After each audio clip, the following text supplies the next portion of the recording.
Assalamualaikum warahmatullahi wabarakatuh. Saya Nurina Mutmainnah, NIM E1904042, kelas analis B.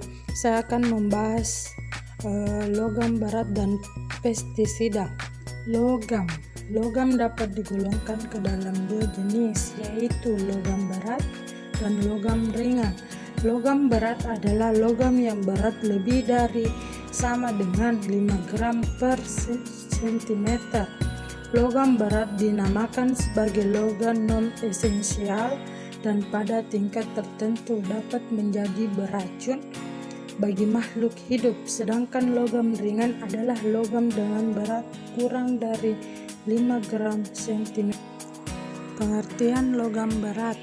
Logam berat merupakan unsur yang berbahaya bagi mangrove. Hal ini sesuai dengan pendapat Lesdik KK 2017 yang mengatakan bahwa salah satu jenis logam berat yang memasuki perairan dan bersifat toksik adalah kadmium, CD dan timbal Pb. Kadmium, CD dan timbal Pb merupakan logam berat yang sangat berbahaya karena tidak dapat dihancurkan, non-degradable oleh organisme hidup, dan dapat transkumulasi ke lingkungan, terutama terhadap di dasar perairan, membentuk senyawa kompleks bersama bahan organik dan non-logam berat Pb dan CD juga yang lainnya seperti Hg mampu dikumulasi oleh tumbuhan mangrove karena kemampuan mangrove mengikat logam tersebut melalui akarnya. Penyerapan tertinggi terjadi dari air ke akar. Ini terjadi karena logam berat yang ada di air dan sedimen diserap oleh akar ketika akar menyerap air.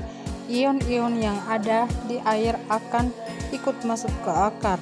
Ion yang terserap tidak hanya ion yang esensial tetapi juga non-esensial. Salah satu cara penggerakan ion ke arah tanaman yaitu dengan aliran massa dalam air bergerak masuk menembus tanah menuju ke akar, ke gradien potensial yang disebabkan oleh transpirasi. Senyawa ini dapat masuk ke dalam tubuh manusia melalui makanan, air minum, dan udara. Pada kadar rendah, logam berat diperlukan oleh makhluk hidup untuk mengatur sebagai fungsi kimia dan fisiologi tubuh. Hal ini biasa dikenal dalam istilah tracer elemen, yaitu elemen kimia yang dibutuhkan oleh organisme hidup dalam jumlah sangat kecil, kurang dari 0,1% dari volume. Sebagai tracer elemen, beberapa logam berat seperti tembaga, selenium, besi, dan zinc sangat penting untuk tubuh. Logam berat dapat menjadi bahaya atau beracun ketika berada dalam kadar berlebih di dalam tubuh. Sementara itu, kelompok elemen mikro merupakan kelompok logam berat tanpa memiliki fungsi sama sekali bagi tubuh. Contohnya yaitu timbal Pb, merkuri Hg, arsenik As, dan kadmium CD. Senyawa-senyawa ini bahkan sangat berbahaya dan bersifat toksik pada manusia. Menurut Darmono 1995, logam berat bersifat tidak dapat terurai dan mudah diabsorpsi. Kandungan logam berat di dalam tanah dipengaruhi oleh faktor lingkungan seperti keasaman tanah, bahan organik, suhu, tekstur, mineral liat, dan kadar unsur lain. Derajat keasaman pH merupakan faktor penting dalam proses transformasi logam. Pada pH rendah, ketersediaan beberapa logam berat dapat meningkat.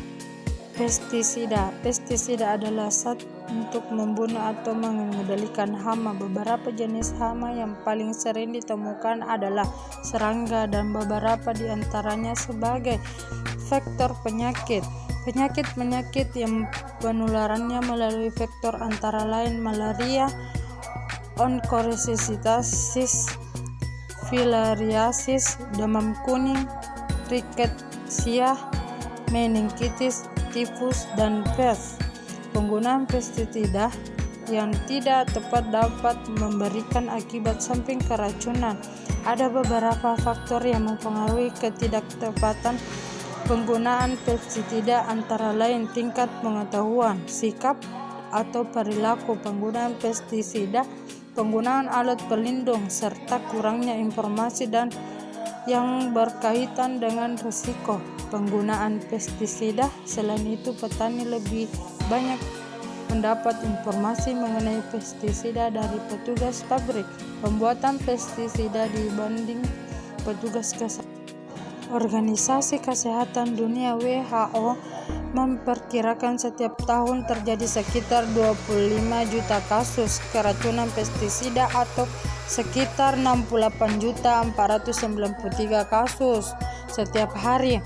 Data dari Rumah Sakit Nistar Multan, Pakistan selama tahun 1996 sampai 2000 terhadap 578 pasien yang keracunan, di antaranya 370 pasien karena keracunan pestisida dan 54 orang meninggal.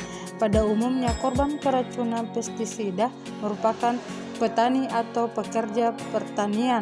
81% di antaranya berusia 14 sampai 30 tahun. Keracunan dan toksitas pestisida. Keracunan pestisida terjadi bila ada bahan pestisida yang mengenai dan atau masuk ke dalam tubuh dalam jumlah tertentu. Ada beberapa faktor yang dapat mempengaruhi keracunan pestisida, antara lain yaitu dosis. Dosis pestisida mempengaruhi langsung terhadap bahaya keracunan pestisida. Karena itu, dalam melakukan kecampuran pestisida untuk penyemprotan, petani hendaknya memperhatikan takaran atau dosis yang berterah pada label. Dosis atau takaran yang melebihi aturan akan membahayakan penyemprotan itu sendiri.